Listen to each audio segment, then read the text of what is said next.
Prani e shtuar policore, ekipe të shumta gazetarësh, vëzhgues nga vendi dhe jashtë. Kjo ishte pasqyra gjatë rivotimit të djeshëm në teatr. Shkolla Kiril Pecinovic gjatë ditës së djeshme ishte e siguruar nga të gjitha anët, u vërejt edhe patrullim policor me vetura dhe xhip.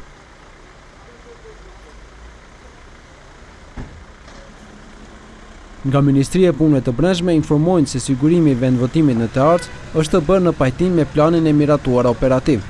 Nuk japin numër të saktë për atë se sa ekipe dhe pjesëtarë të policisë mbrëm e kanë siguruar teatrën, por thonë se prania policore caktohet në bazë të vlerësimit të situatës dhe kushteve për votim normal.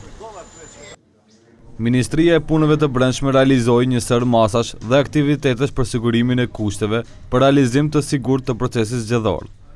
U vu në funksion aksioni operativ zgjedhje 2016 dhe u formua shtabi operativ i cili udhëhiqte me masat dhe aktivitetet.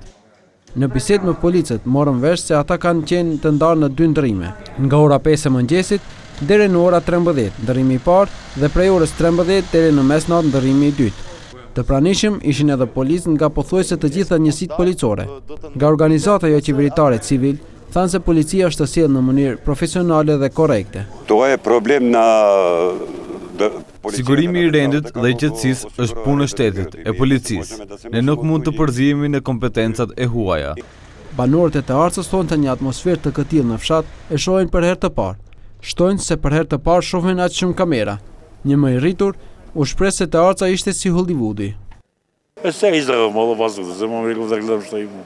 Tani dola të marrë pa kajër. Në fshat kishte shumë njerëz. Kam 60 vite për këtë e shoh për herë të parë në jetën time. Edhe qytetarët që vinin për të votuar ishin të durueshëm dhe tolerant ndaj pranisë së shtuar të gazetarëve. Megjithatë, në 2 orët e fundit nga Komisioni Komunal Zgjedhor kërkuan që kamerat ta lirojnë hyrjen në klasë për, siç thanë, kalimin deri te vendvotimi të jetë i lirë.